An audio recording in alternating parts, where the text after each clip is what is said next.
Hare Krishna. I'm going to continue with this series about my experience in 50 years in ISKCON. And as I've explained before, the idea behind these classes is just to convey how our ISKCON culture and society developed over the years and how I experienced it as one just small part of the whole. And so I decided to, after a few classes, have one class that's about reflections about that particular era. I've already done one from 70 to 73, and now this will be 74 to 76. Just because when I'm giving the talk about that time and telling my experiences, I'm not necessarily reflecting back, what did I think about it? I'm just conveying, what I experienced. But in these reflection classes, it will give an opportunity to, both for myself and for others, to try to identify, lessons that could be learned from each era, both personally and institutionally, where we or me might have messed up or where we might have gotten it right. In the hopes that that information might be a little bit useful for future generations.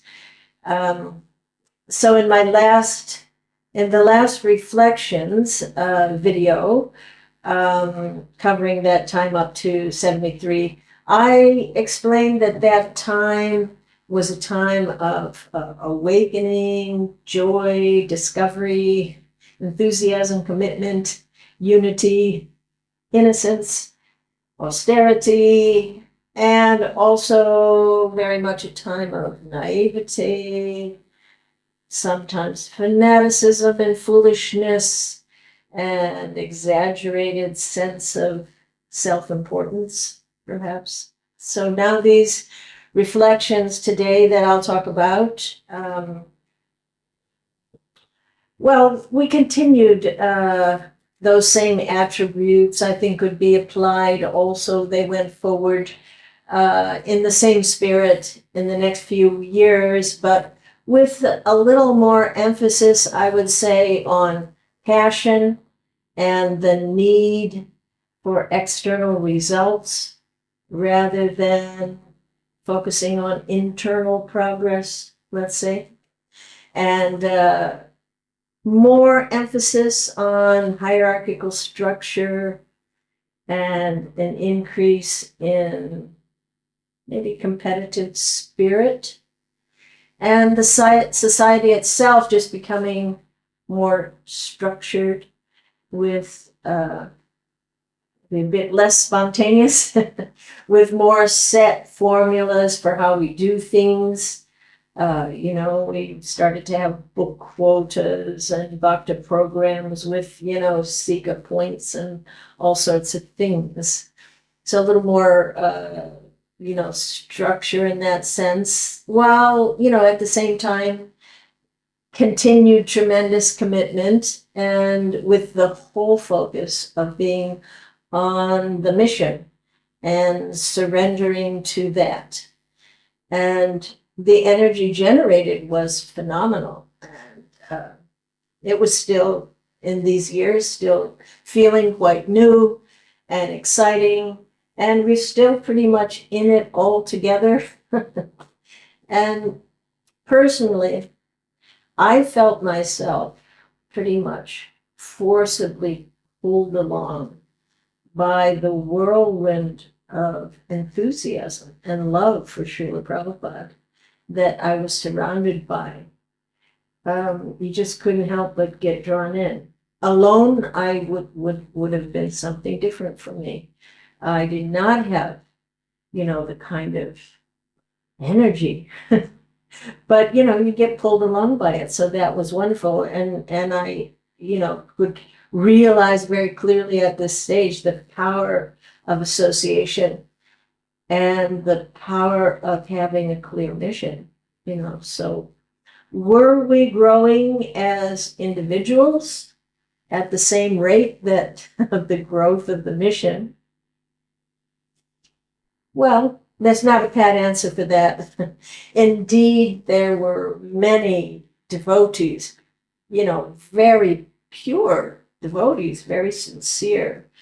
And then there were many that were really struggling, me, one of them, and some just losing their way, and some abusing their positions.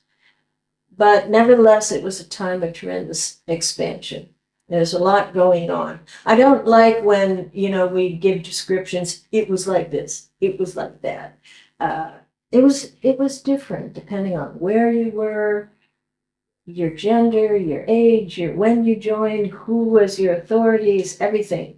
So we all experience things differently, and so I can only convey my experiences.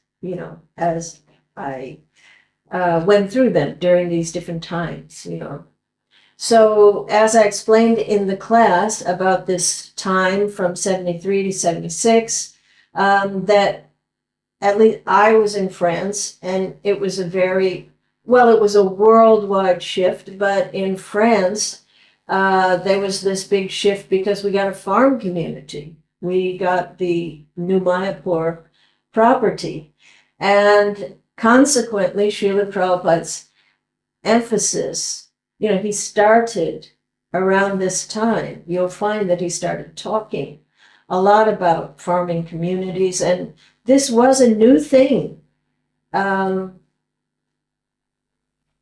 Naturally, Prabhupada could see that we were reaching a stage of development where we had to move away to some extent from just being an ashram society. Up until then, pretty much everybody did the same thing, whether you're married, unmarried, brahmachari, whatever. We lived together, we slept together, we mostly lived in kind of ashram mode. But it's time for it becoming an actual society with all the necessary parts that every society requires, So naturally, that is what Srila Prabhupada began to speak about more. He started to talk more about Varnashram and about the need that we grow food, and we take care of cows, we build schools, we build homes, we create a more natural way of living for householders. He spoke about all of this in New Mayapur repeatedly. But up until then, this is not what we were doing. But we were busting out of the mode of which we had been living, But it was puzzling. It was confusing to hear Prabhupada talking about Varnashram. Because until then, the emphasis was squarely on book distribution, preaching, opening centers, installing DTs. And when Prabhupada started speaking more, of course it's there all along, it's in the books and everything, but, we weren't talking about it much. And when Srila Prabhupada spoke of Varnashram, I think most of us considered that, he was talking about like outside society. That, this is not for us. We're the Brahmins, we're the preachers. And also, we were very much trained to do the needful, not to do what was your nature. That we were supposed to surrender to whatever needed to be done, whether you were good at it, not good at it, had an inclination to do it, liked doing it, or not. So you can see, there's a lot of discussions with my husband Harisari Prabhu talking to Prabhupada and talking about Varnashram, and you can hear from the questions that, it's like, uncertainty in the questions, And of course, this uncertainty has gone on, for decades. So it's not surprising that we didn't at the time, throw ourselves into this seriously. I mean, there were people that wanted to, but the demand on us for money to pay for the projects we were starting, opening, maintaining, trying to pay for, and book distribution and translating the books and all these things, they continued to really take the front seat. And of course, now when we look back, we see it differently. You know, that it was unfortunate, albeit very understandable, that we didn't unfold some of these ideas more seriously. Because now we understand that Srila Prabhupada was way ahead of his time. As you know, and now we see as the outside world changes and as we grow, and we see that a lot of these things Prabhupada encouraged us to do, they're becoming a necessity. You know, if you even want to have decent food and decent association or a reasonably decent environment to live in, you know, it is getting harder and harder. I see that with many devotees, you know, struggling, you know, on their own out in the world trying to, you know, make a living or whatever. And, you know, it was Prabhupada's desire that he really wanted us to be protected, you know, from the onslaughts of Kali Yuga. And, you know, he wanted to make our lives easier and to show an exemplary lifestyle. Like when he was in New Mayapur, well, just, you know, build your own homes here. And once you have that, then, you know, you don't have so many needs, you know, live simple. And it was a good idea. But it's much harder to unfold than we expected. And it continues to be a hard thing. And I see this as probably a major mission for the next generations, you know, that some seeds were planted there.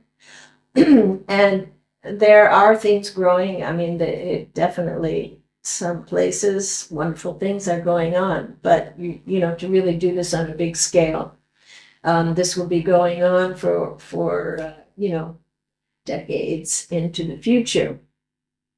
Because this is actually a very big and very important part of Prabhupada's mission, to understand how to really establish and live in a Krishna conscious society. I mean, Prabhupada called this the International Society for Krishna Consciousness. A society. He didn't name it the International Institution or the International Mutt or the International, you know, whatever. He named it a society, he expected, or the International Ashram facilities. So he wanted this. And of course, there will always be, you know, all different sorts of people coming to Krishna consciousness. And there'll be many devotees, as we're seeing now, many very highly placed devotees in professional careers that are working out in the world and doing wonderful things from that position. And sure, that will probably, that doesn't make sense. Most likely that will continue to go on. But regardless, there is also a need for alternative communities. And probably many types of communities, you know, will form, need to be formed with different types of focus. So there's much work waiting to be done. So hopefully Krishna within the heart of some of the young generations will inspire them to move forward with this mission, because Prabhupada gave it. We haven't really done it. And hopefully we see that the ideas that Prabhupada came up with sometimes sounded like impossible or too like, what? But gradually we see how these things are unfolding. His desires will unfold. So, but whatever we do in our attempts to try to uh, make this mission happen, we really have to make sure that, especially in regards to Varnashram, that the general principles outlined by Srila Prabhupada are very, very clear. Because sometimes I have seen that there are many devotees, they make this topic very complex. And personally, I don't think it's so difficult. Actually, the best definition of Varnashram that I've heard was from Sri Vatsa Goswami from the Ravaraman temple. And how did he say it? It was something that I thought could be a guiding light for us. Yeah, he said that Varnashram is a knowledge system. It's a knowledge system of how to serve. A knowledge system how to serve in different situations and occupations. Now that's a simple sentence, but it's, I think, a very profound guiding principle, because we have to understand, unfortunately, for generations, the terminology used in Varnashram, Sudra, Brahmin, Vaishya, these words, they mean something entirely different in India. And they represent to many people terrible things that have happened, within the caste system, which turned into just the opposite of what a true Vaishnava would consider as Varnashram. Rather than a system to serve, it became a system of how to exploit, how to be above the person next to you, how to keep the other guy down. And, the caste system has become one of the most brutal and stifling social structures in the world.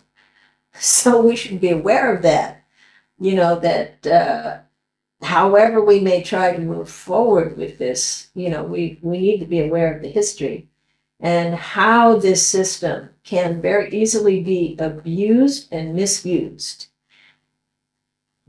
So important that we understand deeply it's a system focused on how to serve in all different capacities. What is the dharmic way to execute different types of work? It's actually, it just makes sense. It's not so complicated. But we must be aware that, to have a sane, a healthy, exemplary society, it has to run on two tracks. And one track may be the system of how we run society, with Varna and Ashram, which, guides us in a practical way of living. But the other track that's running parallel, and which is more important, and is the solid understanding that every living being is equally an eternal spiritual spark of the supreme whole. And, this imbues the society with the spirit of Trinadapi Sunichena, which is really the most important track to be running on, and without that understanding as primary, not secondary, then Varnashram will be simply a system for exploitation. And I have seen that already with some people that have some ideas of how they're going, and it is not pretty. So, we do have to be very careful. There are devotees that want, they see the dangers, and they see what's happened with the caste system, so they just kind of don't want to talk about it and don't want anything to do with Varnashram. And then you have others who want to institute and are determined to, institute some archaic understanding of it. So for sure, this will be a challenge to find the right balance. And if it is done wrong, it can make Krishna consciousness very unappealing and really set preaching and expansion back, you know. So these are just, these are things that I feel are important. So want to talk about them, reflecting on these times, what was Prabhupada thinking, what did he want? But, there's no doubt that the essential part of Krishna consciousness is to develop a functional society, not a bureaucracy, and not a mutt system or anything else, but a functional, balanced society focused on Krishna. And, hopefully, I hope in the future we will understand, the future generations, that you will understand that from an early age, young people, will be tested for their natural tendencies and gifts. Actually, there's a lot of tests, and people are interested in exploring these things. You can take very elaborate tests, and they kind of break it down into 4 major categories in a similar way. They don't call it the same thing, but it's quite interesting that it is a natural system. And, so understanding when you were young and being provided with the support to develop your own individual skills and the tools needed to do the work in a dharmic way in the spirit of humble service, this is education. This is real education. And I pray that in the future, we will be able to do this because it will be helpful for all mankind. But I have to say, at the same time, I would not like to see devotees lose the sense that every one of us should always be ready to do the needful. Whatever needs to be done for Guru and Gauranga. Otherwise you get this bizarre stuff like what you've seen in India. You see it everywhere. People won't pick up trash because, well, it's not my caste. You just throw things. It's horrible. People won't clean their bathrooms. Oh, that's for, moochie people. And no sense of menial service and doing the needful. So I think that has to remain as part of the whole process. Anyway, to move on, spend quite a while on that, but how important it is to reflect on, to think about what did Prabhupada say about these things, to know, to be aware of what's going on out in the world now. How can people relate to these things? How can we do it in a way?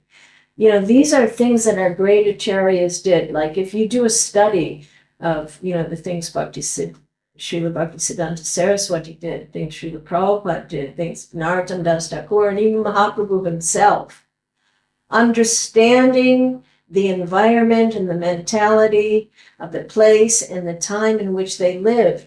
They unpacked Krishna consciousness in different ways, and that will be required. It means being personal and thoughtful and open-minded to how do we captivate the people? How do we captivate them? That's a whole, how all of our acharyas did different tactics, strategic thinking, and therefore applied different tactics for their times. Very interesting to see. There's no pat answers. You do it like this. Anybody that makes it black and white, this is exactly what you do, and there's that's usually not correct. Anyway, so another topic in going back to, I'm assuming that if people listen to this, they'll listen to the class and then they'll listen to the reflections afterwards. I don't know if anybody will or not, but I'm just doing this. And it's interesting for me to reflect. At the end of your life, you look back. So it's interesting. Now, another topic that I discussed in the class is how things were being set up so fast. It was so like a whirlwind, really. Farm, school, installing the deeds, getting cows, buying properties, book printing, distribution, all over the world. It was certainly a glorious time. But also, there were noticeable cracks, when devotees were, pushed very hard, and when there was too much pressure, bad things can happen and have happened in many ways. Of course, Srila Prabhupada's time with us was so limited. At his age, he was trying very quickly to establish everything, just pushing everything. Young men taking sannyas, the whole thing, to establish everything. So, perhaps it really was a necessity for the time, but not for all time, that kind of action, and we have to learn from our mistakes that we know that many abuses took place during this time. A lot of it we came to understand much, much later, but even during the time we saw that, things needed attention that were not being given attention, because the focus was on external results. And so, perhaps this is another syndrome that I'll identify, that just doing too much too fast. And part of that syndrome includes being so overly concerned with external results that we're unable to recognize and unable to acknowledge when things are starting to crack. And when devotees are suffering or not being dealt with or developing properly, because the results of this type of, action and expansion, it can be very problematic and even dangerous. So, some of the danger, first of all, you don't get things done well enough. You lose the bhakti focus, and then what's the point of it all?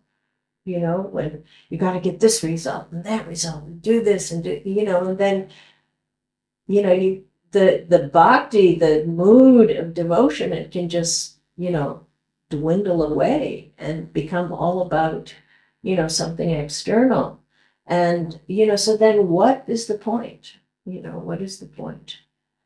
And, we know that when there is too much pressure, we need some pressure. Everybody does, to push forward. I'm glad. I wouldn't have done so many things I wouldn't have done if there was not the pressure, and the expectation to do these things, on my own.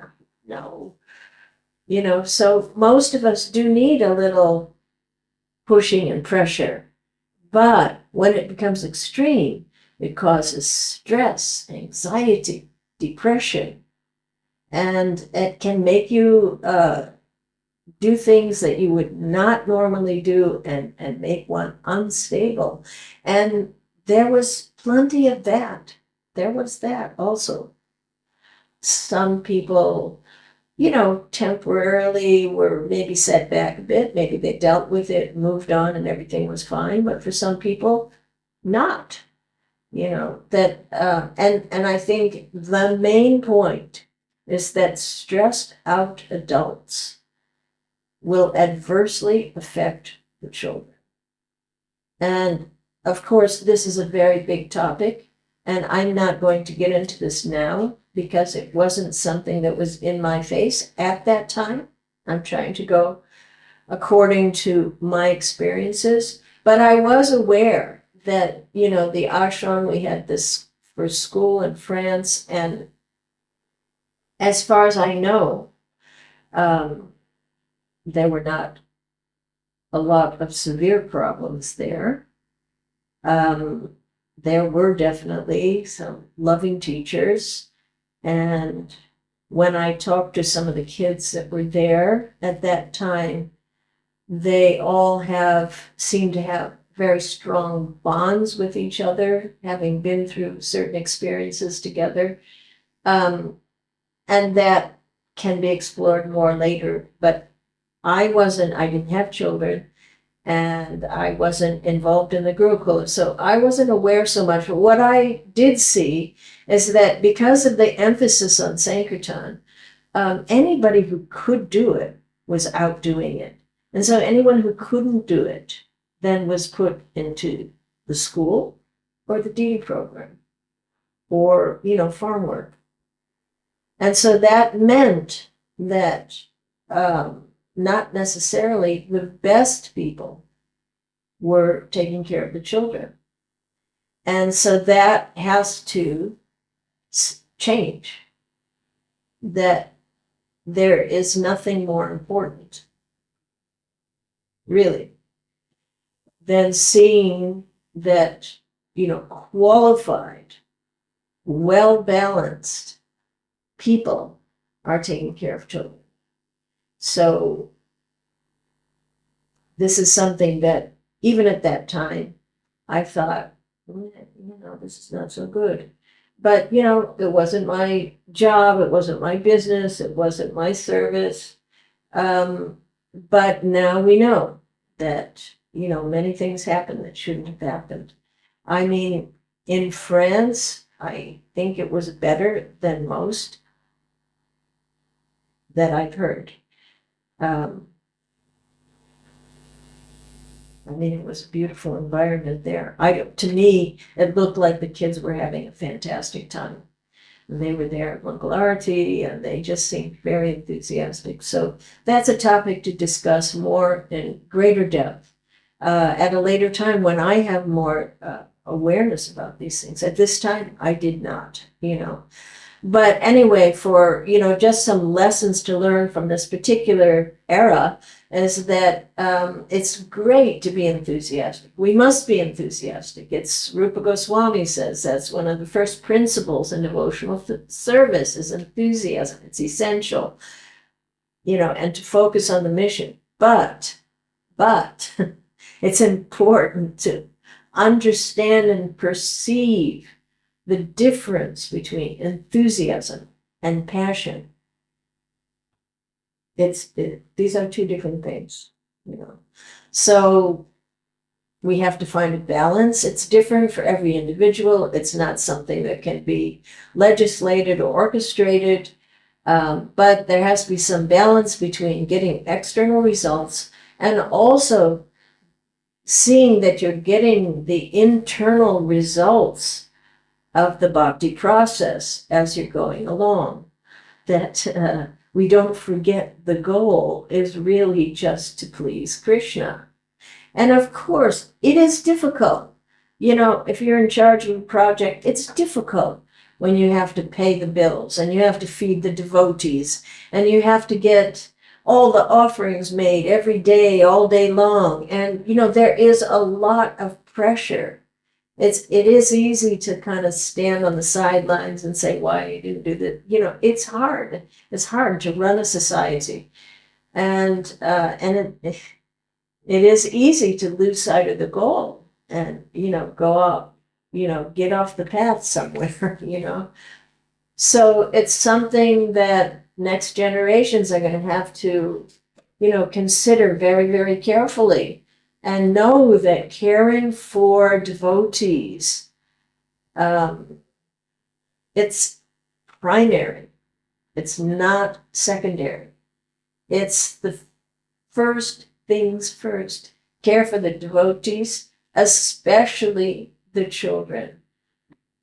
That is, the foundation of Vaishnava life, Vaishnav Seva. Vaishnav Seva, the mood of Vaishnav Seva is most essential, more than what we built or how many books we did or whatever. If it's not accompanied with the attitude and mood of Vaishnav loving Seva, it's not something that then we're missing. We're going off track, That it is important to develop the ability, and if you don't have it, then somebody else should be at least looking to acknowledge and to notice when things are not going well. Our life is about self-awareness.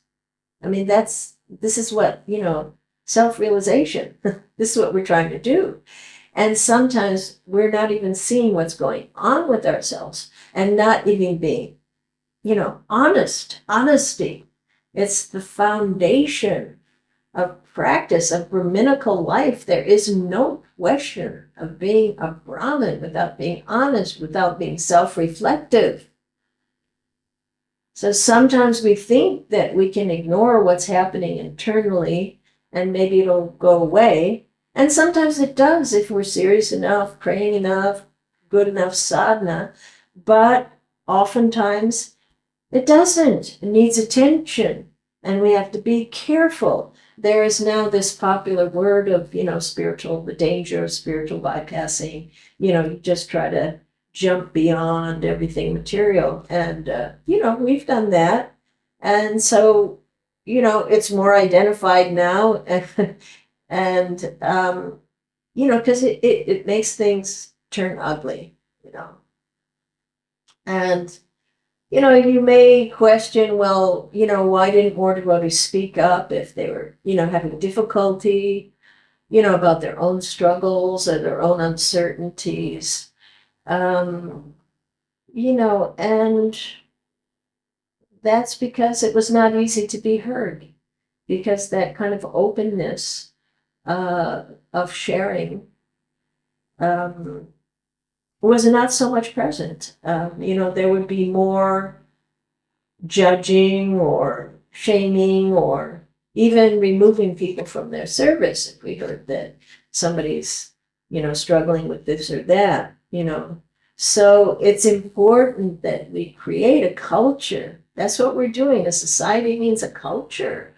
How are we, and that's why I'm looking back, how were we creating a culture and where do we have to shift it, move it this way, move it that way, or keep it on course? That we want to create a culture where when someone is having difficulty or reveals some difficulty, that he's not looked down upon or ridiculed or has his service taken away or, harsh things. Then there'll be no confidentiality. And without that, well, it's just, things become very shallow and very external.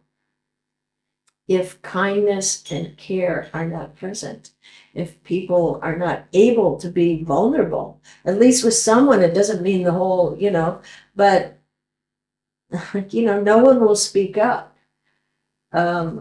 If there's a culture of, secrecy, and then there'll be more deviation will take place. That it's important to accept that, joining Krishna consciousness, putting on the dress, taking up the process, it's a long way to becoming pure for most people. And that we have to accept our humanity. We are humans. We struggle. We will go through in a lifetime. Many, now we've seen, I've been watching, 50 years, up and down, and people you have never dreamed, having difficulties you could never dream, and also on the other side, people that you would never dream, like excelling in amazing ways. So you don't know how life is going to unfold. And we just have to be kind and open to each other throughout it all. Otherwise, our society will not be appealing. It will not be attractive to outside people. You know, if things are, we have to know that all services are important.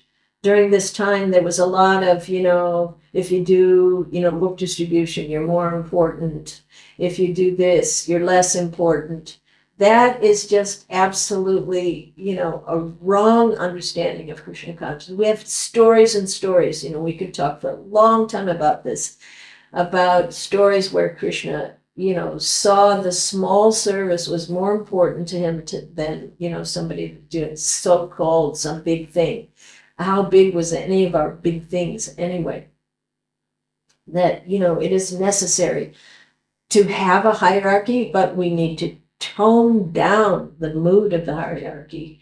That no matter how high up on that chain you are, we are all imperfect. Maybe there are some absolutely 100% totally pure personalities, but they are a rarity. We're all of us learning. We continue to learn even when one is very, very, very advanced. He continues to learn. There are, like you read Nectar Devotions, there's this stage and that stage, and, endlessly goes on, but most of us are still crawling through the Nartha Nivriti, that dry desert. Oh, well, at least myself, I shouldn't say most, but I would say that, people come and they do have to go through that. And it's important to see, to hear what's been done, and to be on the lookout to do it better.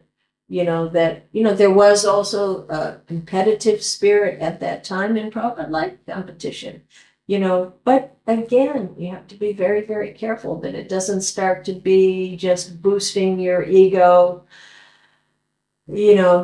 and sometimes it's not easy to see.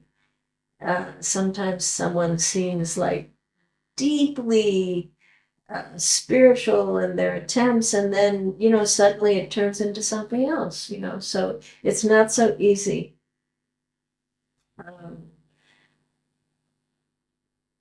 Anyway, going back to the points that were made in the class, regarding France, and telling a bit about that history of that particular project, because that's where I was. I feel that it's very important to know something about these histories of these various temples and deities and projects, to realize and to understand on into the future just how important it is to protect these properties and these deities and these treasures that Srila Prabhupada has given us.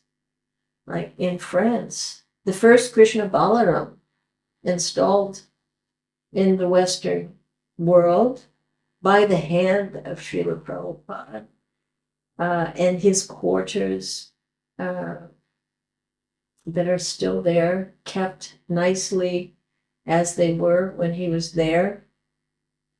All of these things are just incredibly valuable treasures, like we think of Radha Damodar, Rupa Goswami's deities, Srila Prabhupada's deities and the places where he stayed. These places are really important, and it's a big, big responsibility for the next generations to understand that that's important and to really do the needful to protect them. I mean, already there's been a number of times when there was an idea to get rid of New Mayapur, and fortunately that hasn't happened, because sometimes it becomes very difficult. You see projects that go through different phases, and sometimes it's really struggling.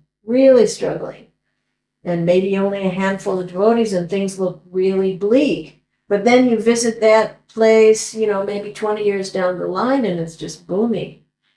So I've seen that. I could name a few different projects where that's happened.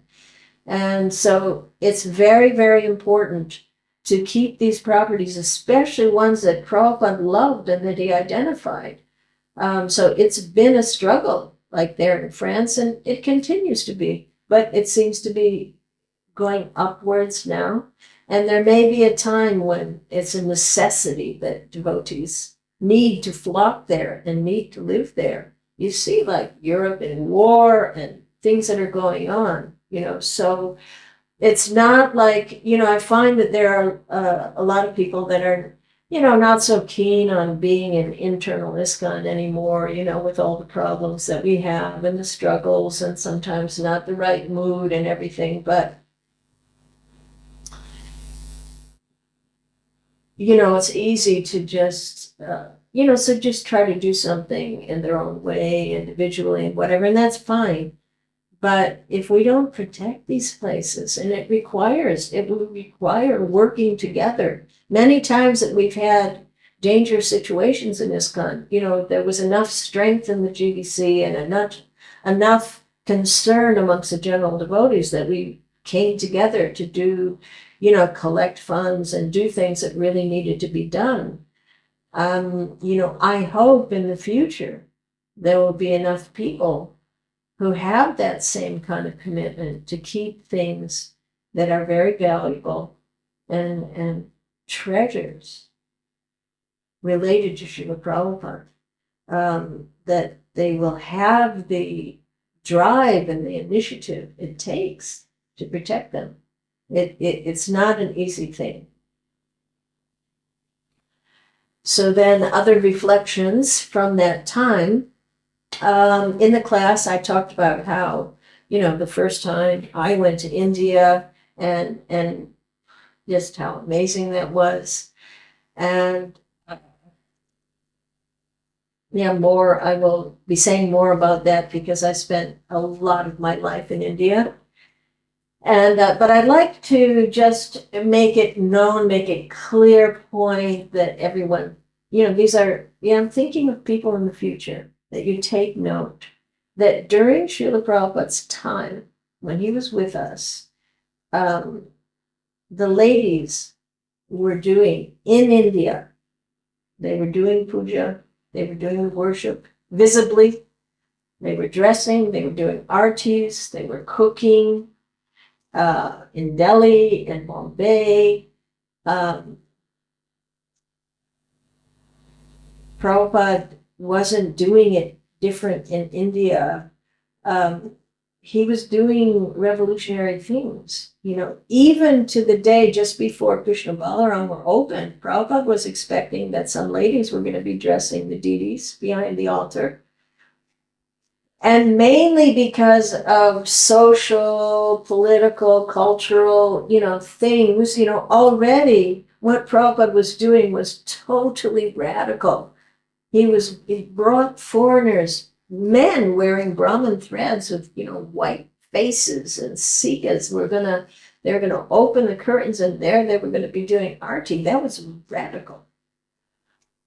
So, Prabhupada, even at first he said, no problem. The women, they'll be behind the doors. And then one of the sannyasis said, but you know how it is in Vrindavan, everybody finds out about everything. So Prabhupada said, it's okay, So the point being, and also as far as there was 24-hour kirtan at that time. I participated in that. And the women and the men and the grihastas and everyone was part of that 24-hour kirtan. So that's just historical information. It's not a political statement or, there may be, and there are many practical reasons why this changed over time. I do totally understand that. It was a difficult thing to keep going. And I don't want to explain why, but I do understand it was difficult and it did dwindle. And then by the grace of Ayendra, he dedicated his life to that, and so I have the utmost regard and respect for that service. But it just has to be known that it's not wrong. It's not wrong philosophically, or it isn't a lesser standard or something to have ladies singing. Prabhupada sent Arundhati to Vrindavan specifically to sing in front of the deities. And we used to have a slot in front of the deities, before the 7 o'clock arti. The ladies sang. So it just should be known that, if things change on into the future, or more and more temples are coming up in India, that there's nothing wrong with the ladies doing these services, because we did it with Prabhupada, and nobody needs to be more Brahminical than Srila Prabhupada, or more Paka than Srila Prabhupada. And so it's just something to know, because things change over time, how things are just booming and developing in India. Incredible numbers of temples, and they'll have to see. There's really no reason whatsoever that the women can't be doing puja and all these things, but the concept of the danger of mingling and making sure that things are done properly, separating, all these things are practical things that any manager will have to think about and consider. But leaving the women out from puja, I don't know what would I've done. My life was that. Leaving women out. I don't think that's going to work on into the future. So that will be things that will have to be managed, thought about, and carefully considered, in the future.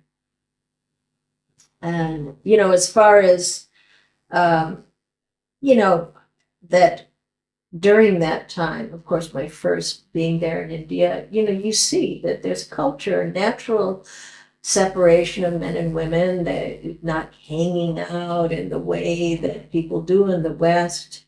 And that's very clear, and it doesn't feel particularly unnatural to me. But it generally didn't feel like the mood of keeping women out of the way, or like they had a bad smell, or to demean them or something. But it was more, what I saw was more facilitation for the ladies. Like, for example, I traveled a lot, so I had to go on buses and trains, and frequently we didn't use taxis, was out of the question. So buses and trains, and there were always special lines for the women. And so you just went up right in the front. That was nice. And if there wasn't a special line and I would get into a line, then the man would go, oh, no, you go in the front. It was nice. It wasn't unnice. And sometimes there were separate cars for the ladies, so you could chill out, worry about men looking at you, blah, blah, so it was quite different from how, we as Westerners trying to institute this separation thing, which didn't always feel like it was a facilitation for the ladies. As mentioned previously, I mentioned that this was the era of, renunciation. And it was emphasized and it was desirable. And of course, these years, the years that I just gave class about, it kind of took that to new heights. Maybe you could call it the age of the heavy swamis. And, the syndrome there would be, I am a tough renunciate. And, it's just a common neophyte syndrome to try to show that we're more advanced than we are. Even, have the Swami, everybody does that in different ways. Or to, kind of twist things philosophically due to, just being immature. And, we could see how traditional values that are useful, can be turned into something that can be weaponized and turned into something that's, not very appealing. And, this often manifested in a variety of ways. And of course, I'm saying this because it's not just in the old days, it goes on now. It goes in different places to varying degrees, depending on, where you are, when, but you do see there's common signs, of the aspiring tough renunciate. It could be a sannyasi, a householder, even women, often speaking down or insulting women or kind of subtle put downs, and the men always going first and then leaving the small amount of space for women, for whether it be the class or the kirtan or where they can stand in the temple room, or just ignoring them like they don't exist. And, it's not like there was some system, you can't do this, you can't, it's not like, this is often was not done openly. It's like there's just this unspoken, subtle thing that you feel, unspoken rules of, just a disregard, as if, the small people are just invisible, and you get the message clear that you are lesser and we are the big people and we are more important, and that manifested, amongst, it can be sannyasis or brahmacharis or householders, and, whatever. I've seen householders, one man, such very, very nice devotee, very sincere devotee, but he wouldn't pick up his child. He wouldn't hold him, especially not in the presence of other people, because, oh my God, you have to be a tough renunciate. I'm not saying that everybody was like that, not at all, but it was there. And, sadly, some people thought that acting in this way shows one to be advanced or to be tough or to be cool. And looking back, of course, we know this is very neophyte, Kanistha attitude, and that it can be very destructive. This idea that, women are the enemy, and, we know, lust is the enemy, and the enemy is within us, and we need separation and ways to keep all this, at bay. But we have to really learn what is healthy. What is a healthy way to go about this? When we go to extremes, we now know that this, such behavior, it's not true renunciation, and it doesn't show strength. Rather it shows weakness. It shows that I need validation, I need attention, I need to show I'm in charge. I need to show I'm in control. I need to show that I have power and influence, and that I'm better than you and that you are lesser, and that I deserve to have more space and honor and recognition. And all of this shows weakness and the powerful influence of false ego.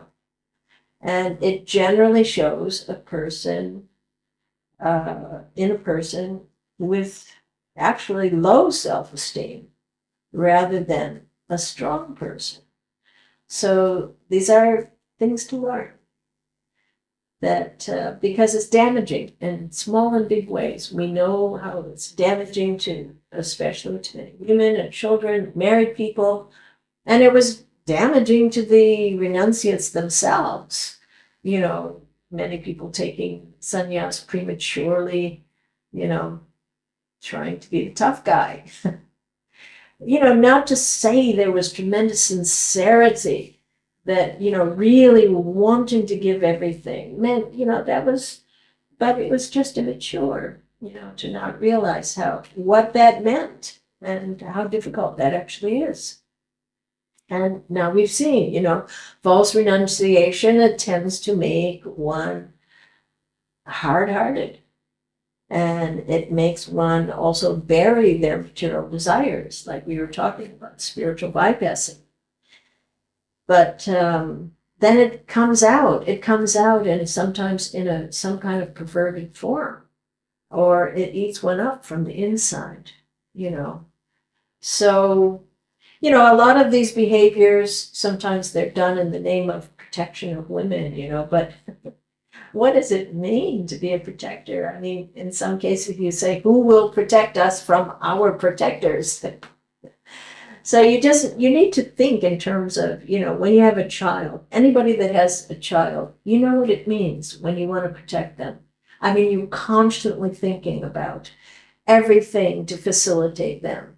Always put them first. You always make sure they're in a safe place, and you make sure that they can see the deities, and it's very easy to understand what it means to protect.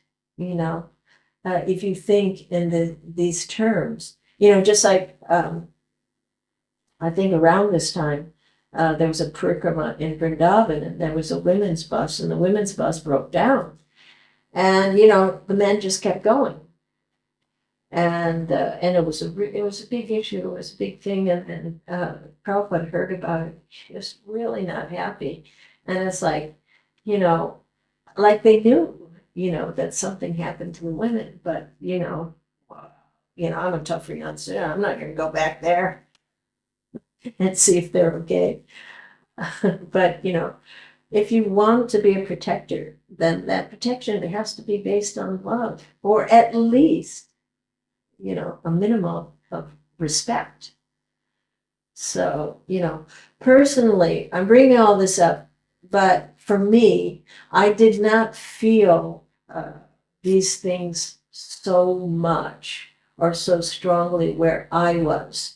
But I saw it so much in other places and with other people around that I connected with, and found out later that around the world there were terrible abuses that occurred. And a lot of that has not even to this day been fully recognized, the women's parties, things that happened, that for sure happened, very, very bad, very bad. This thing of somebody being in charge of the women, and then things that happen, But it's important to be aware that, how we can misuse the philosophy.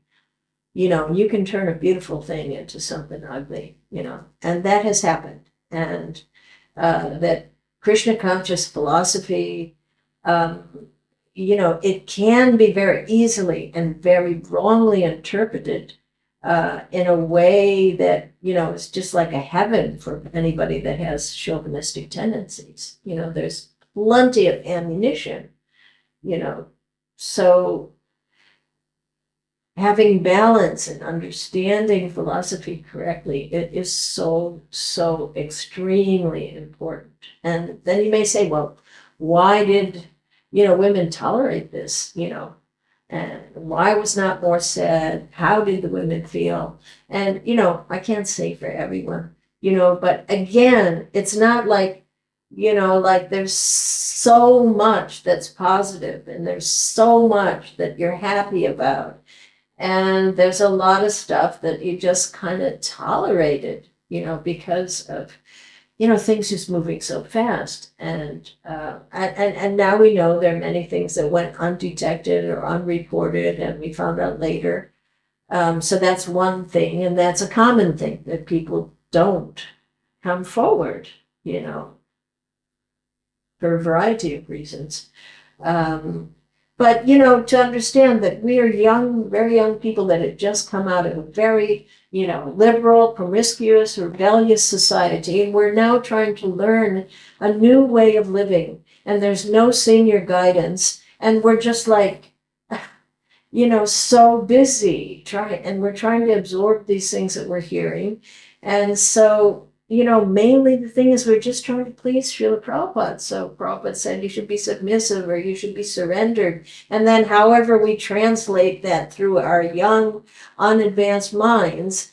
And we also, may have had so many misunderstandings about these terms and how to live them properly.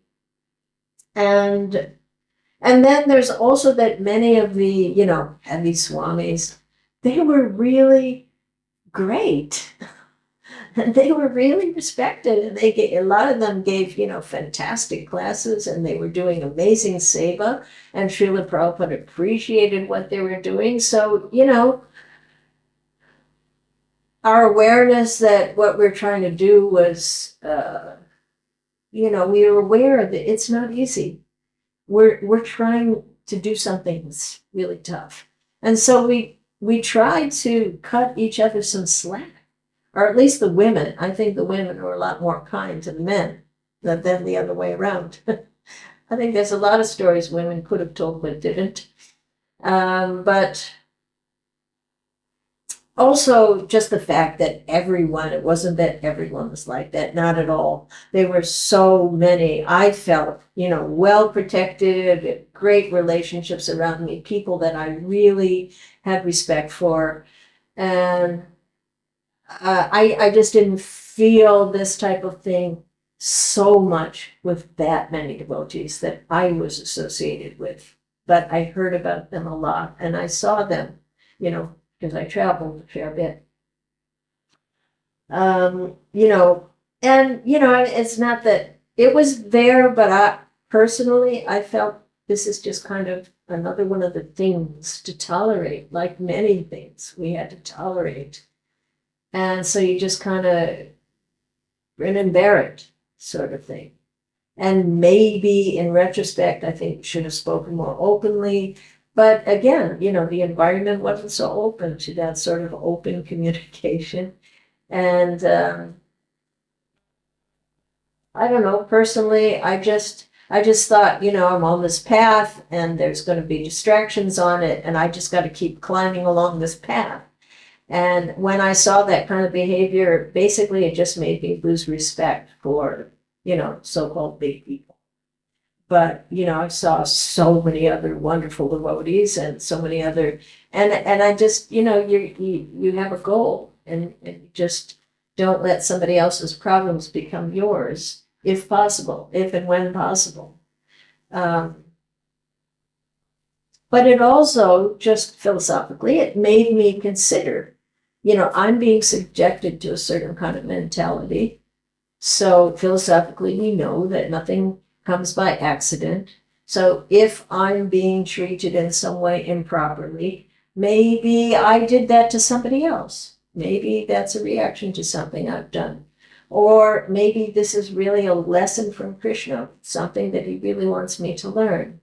So this type of thinking, it's sort of tempered one's being upset about such things, because you're looking at from different angles and trying to understand your devotional life as it's unfolding. And, personally, I just tried to navigate around it, like I just didn't want someone else to get in the way of my own going forward in Krishna consciousness. And I also heard something pretty early on, and it was from Bhakti Tirtha Swami, that really, really brilliant, and that impacted me very strongly.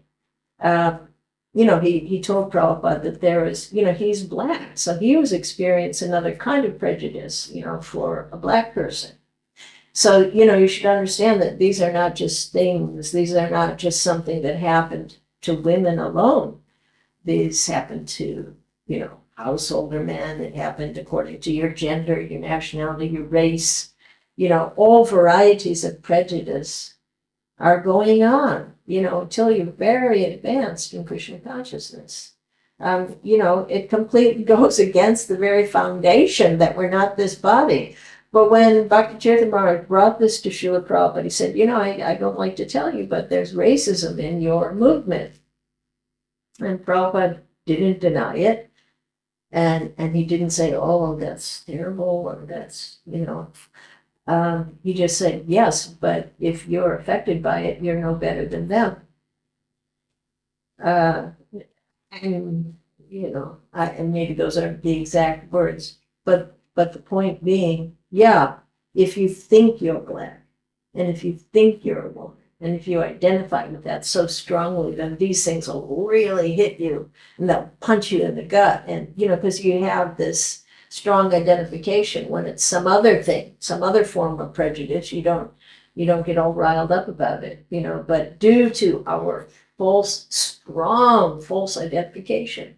So there are ways of, learning something from everything.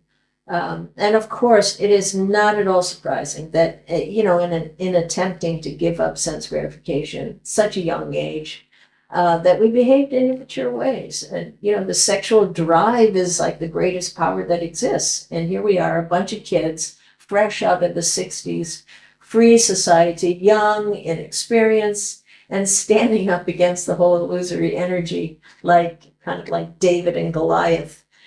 Certainly it is not surprising that we, made mistakes, and somewhat unavoidable. Just as a baby just doesn't grow up right out of the womb, not overnight. Takes some time.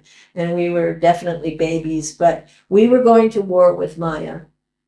And in some ways, it may have seemed easier to us to just cut off entirely from the opposite sex.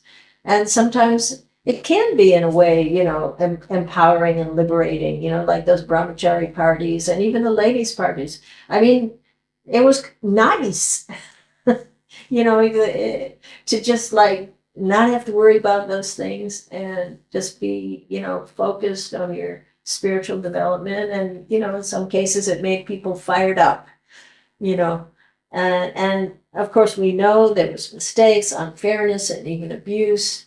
But, the majority of the devotees, I think, this is just my perspective, were deeply sincere in their spiritual life.